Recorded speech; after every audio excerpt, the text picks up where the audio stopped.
Hello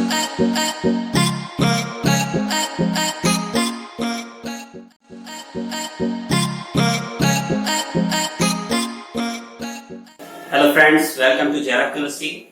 आज हम लोग कार्बन मोनोऑक्साइड और साइनाइड पॉइजनिंग पढ़ेंगे कि कार्बन मोनोऑक्साइड और साइनाइड पॉइजनिंग कैसे होती है। तो इसमें हमें पता है कि जो बाइंडिंग टेंडेंसी होती है, जैसे कि सीओ लिगैंड है, कार्बन मोनोऑक्साइड है, इसकी हीमोग्लोबिन से बाइंडिंग टेंडेंसी ऑक्सीजन के कंपैरिजन में 200 टाइम्स ज्यादा होती है। इसीलिए ये क्या करता है, जब भी कार्बन मोनोऑक्साइड की कंसंट्रेशन ज्यादा होगी तो उस केस में हीमोग्लोबिन मॉलिक्यूल जो है वो ऑक्सीजन के कंपैरिजन में कार्बन मोनोऑक्साइड से बाइंड करना प्रेफर करेगा, जिस वजह से ऑक्सीजन की कमी हो जाएगी सेल्स में, और ऑक्सीजन की कमी हो जाने की वजह से एस्फिक्सिया कंडीशन होती है। ठीक है, तो उसमें एक कंडीशन होती है जिसको हम लोग कहते हैं एस्फिक्सिया। एस्फिक्सिया का मतलब होता है कि लो ऑक्सीजन लेवल इन ब्लड। तो जब लो ऑक्सीजन लेवल होगा तो उसकी वजह से डेथ काज होती है। तो हमें पता है कि जो सीयू लिगैंड है has 200 times greater binding tendency with hemoglobin than O2। हमें पता है कि जो कार्बन मोनोऑक्साइड की हीमोग्लोबिन से बाइंडिंग टेंडेंसी है वो ऑक्सीजन से 200 टाइम्स ज्यादा होती है। तो in presence of carbon monoxide case जब होगा तो कार्बन मोनोऑक्साइड लिगैंड है, तो कार्बन मोनोऑक्साइड लिगैंड है वो हीमोग्लोबिन से बाइंड कर जाएगा। In presence of carbon monoxide ligand जो है वो हीमोग्लोबिन से बाइंड कर जाएगा। अल्टीमेटली क्या होगा कि यहाँ पे जब हीमोग्लोबिन मॉलिक्यूल कार्बन मोनोऑक्साइड से बाइंड करेगा, बाइंड करने के बाद ऑक्सीजन की कंसंट्रेशन जो है वो सेल में कम हो जाएगी। तो क्या होगा, low concentration of oxygen in cell में ऑक्सीजन की कंसंट्रेशन कम हो जाएगी, और ऑक्सीजन की कंसंट्रेशन कम हो जाएगी तो यहाँ पे एक कंडीशन होती है जिसको हम लोग कहते हैं एस्फिक्सिया होती है, और एस्फिक्सिया की वजह से क्या होती है, डेथ काज होती है। ठीक है, लेकिन जो आप याद रखिएगा कि जब भी कार्बन मोनोऑक्साइड मॉलिक्यूल हीमोग्लोबिन से बाइंड करेगा, ऑक्सीजन की कंसंट्रेशन कम होगी, एस्फिक्सिया हो जाएगी। एस्फिक्सिया का मतलब है low concentration of oxygen in cell, जिस वजह से डेथ काज होती है।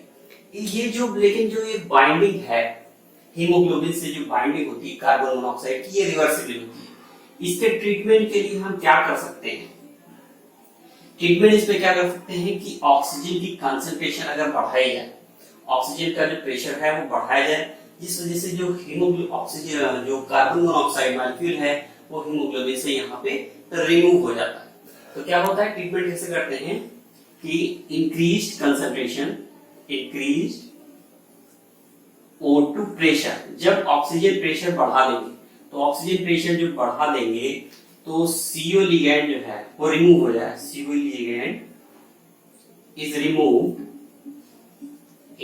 Remove from haemoglobin.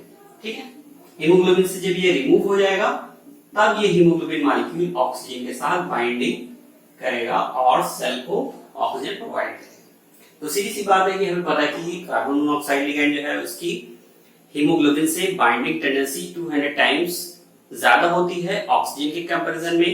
तो ऑक्सीजन और सीयू लिगैंड दोनों अगर हैं तो हीमोग्लोबिन मॉलिक्यूल प्रेफर करता है कार्बन मोनोऑक्साइड से बाइंड करने में।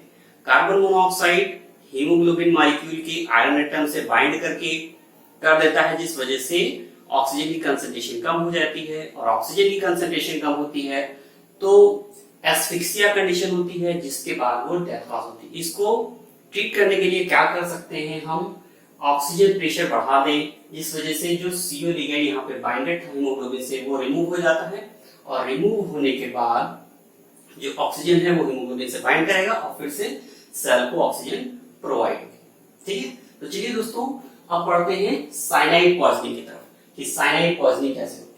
तो साइनाइड पॉइजनिंग आपको मालूम होगा कि साइनाइड पॉइजनिंग समझने के लिए सबसे पहले आपको पता होना चाहिए इलेक्ट्रॉन ट्रांसपोर्ट चेन। ये एक प्रोसेस होता है, इलेक्ट्रॉन ट्रांसपोर्ट चेन होता है जो हमारी सेल्स में चलती रहती है। इस इलेक्ट्रॉन ट्रांसपोर्ट चेन में क्या होता है, जो इलेक्ट्रॉन का फ्लो होता है, क्या होता है इसमें, फ्लो ऑफ इलेक्ट्रॉन। यहाँ पे इलेक्ट्रॉन का फ्लो जो होता है, सबसे पहले इलेक्ट्रॉन जो है वो जाता है साइटोक्रोम बी में, और साइटोक्रोम बी से इलेक्ट्रॉन जाता है साइटोक्रोम सी में, और साइटोक्रोम सी के बाद इलेक्ट्रॉन जो आता है वो साइटोक्रोम ए में आता है, और साइटोक्रोम ए के बाद जो इलेक्ट्रॉन है वो ऑक्सीजन तक आता है। ठीक है, तो यहाँ पे क्या हो रहा है कि इलेक्ट्रॉन फ्लो कहां से कहां पे कर रहा है, कि इलेक्ट्रॉन फ्लो जो है वो साइटोक्रोम बी में गया, बी के बाद वो आ गया सी में, सी के बाद आता है साइटोक्रोम ए में, साइटोक्रोम ए के बाद ऑक्सीजन में आता है, ऑक्सीजन इस इलेक्ट्रॉन को कैप्चर करके क्या बनाता है, O2 2 माइनस आयन बना देता है, पेरोक्साइड आयन। ठीक है, ये 2H+ आयन के साथ कंबाइन होकर के H2O का फॉर्मेशन करता है, और साथ ही साथ ATP रिलीज होती है, दैट इज एनर्जी रिलीज होती है। ये क्या होता है, एनर्जी के साथ ये रिलीज होती है। ठीक है, अब यहाँ पे क्या होगा, इन केस ऑफ अगर आप मान लीजिए कि साइनाइड आयन हो, अगर साइनाइड आयन मौजूद होता है, ठीक है, साइनाइड आयन अगर आए तो साइनाइड आयन क्या करेगा, जब भी साइनाइड आयन होगा तो वो साइनाइड आयन साइटोक्रोम ए से बाइंड कर जाएगा। जब भी साइनाइड आयन मौजूद होगा तो वो साइटोक्रोम ए से बाइंड करेगा। साइटोक्रोम ए से जब बाइंड करेगा तो यहाँ देखिए इलेक्ट्रॉन का फ्लो जो है साइटोक्रोम ए तक के तो आ रहा है, लेकिन इसके बाद जो इलेक्ट्रॉन का फ्लो है वो रुक जाएगा। अल्टीमेटली ऑक्सीजन तक के इलेक्ट्रॉन नहीं पहुंचेगा, वाटर प्रोड्यूस नहीं होगा, एटीपी प्रोड्यूस नहीं होगी और सेल डेथ होती है। ठीक है, इससे कंडीशन को ट्रीट करने के लिए हम लोग क्या करते हैं कि इसमें एमिल नाइट्राइट या सोडियम नाइट्राइट का इंजेक्शन दे जाता है। तो इसमें क्या करते हैं, इस कंडीशन को ट्रीट करने के लिए क्या करते हैं, एक एमिल नाइट्राइट मॉलिक्यूल होता है। तो देखिए इस कंडीशन को ट्रीट करने के लिए, यहाँ पे साइनाइड पॉइजनिंग को ट्रीट करने के लिए क्या करते हैं, एक केमिकल होता है जिसको हम लोग बोलते हैं क्या, एमिल नाइट्राइट, एमिल नाइट्राइट और सोडियम नाइट्राइट, एमिल नाइट्राइट और सोडियम नाइट्राइट। ठीक है, ये इसका इंजेक्शन जब दिया जाता है तो ये क्या करता है, जो हीमोग्लोबिन होती है हमारी नॉर्मल हीमोग्लोबिन, उसको ये ऑक्सीडाइज कर देगा। एमिल नाइट्राइट या सोडियम नाइट्राइट ये ऑक्सीडाइजिंग एजेंट है। तो ये क्या करते हैं, ये नॉर्मल हीमोग्लोबिन होता है, उसमें जो आयरन है वो +2 स्टेट में होता है। ठीक है, उस हीमोग्लोबिन मॉलिक्यूल को ये ऑक्सीडाइज कर देता है, जिसमें उस हीमोग्लोबिन जिसमें आयरन जो है वो +3 स्टेट में कन्वर्ट कर देता है। ठीक है, तो आप देखिएगा कि जो हीमोग्लोबिन जो जिसमें आयरन +2 स्टेट में होता है ये नॉर्मल हीमोग्लोबिन होता है। क्या होता है, नॉर्मल हीमोग्लोबिन होता है। इस नॉर्मल हीमोग्लोबिन को हम लोग सिंप्लीफिकेशन में कैसे लिखते हैं, PFE2 लिखा जाता है ऐसे। यहाँ पे normal haemoglobin P stands for, यहाँ पे जो P टर्म है ये किसके लिए होता है, ये पोरफायरिन रिंग को प्रोड्यूस करता है, पोरफायरिन रिंग को रिप्रेजेंट करता है। तो यहाँ पे नॉर्मल हीमोग्लोबिन को जिसमें आयरन जो है वो +2 स्टेट में होता है उसको PFE2 लिखा जाता है। अब ये सोडियम नाइट्राइट या एमिल नाइट्राइट का इंजेक्शन जब भी देते हैं तो ये जिसमें हीमोग्लोबिन में जो आयरन +2 स्टेट में है ये ऑक्सीडाइज हो जाता है +3 स्टेट में। किसमें ऑक्सीडाइज हो जाता है, +3 स्टेट में। तो इसको हम लोग ऐसे लिख सकते हैं PFE3 लिखते हैं ऐसे। इस फॉर्म को ये क्या हो गया, oxidised form of haemoglobin, oxidised form of the haemoglobin है। इस oxidised form of the haemoglobin को हम एक टर्म्स देते हैं जो क्या कहते हैं, मेट हीमोग्लोबिन बोलते हैं। ठीक है, तो ये बात आप समझिए। इसमें क्या करते हैं, एमिल नाइट्राइट जो है वो इंजेक्ट किया जाता है, जिससे हीमोग्लोबिन मॉलिक्यूल जो है वो, क्योंकि हमारी बॉडी के अंदर बहुत सारा हीमोग्लोबिन होता है, almost 1 kilogram of the haemoglobin होता है, उसमें से बहुत ही स्मॉल अमाउंट जो हीमोग्लोबिन की होगी वो ऑक्सीडाइज हो जाएगी, किसमें, आयरन +3 स्टेट में ऑक्सीडाइज हो जाएगा। वो हीमोग्लोबिन जिसमें आयरन +3 स्टेट में होता है उसको हम लोग मेट हीमोग्लोबिन बोलते हैं या oxidised form of the haemoglobin बोलते हैं। इसकी क्या खास बात होती है कि ये ऑक्सीजन बाइंडिंग में पार्टिसिपेट नहीं करता, that is this do not participate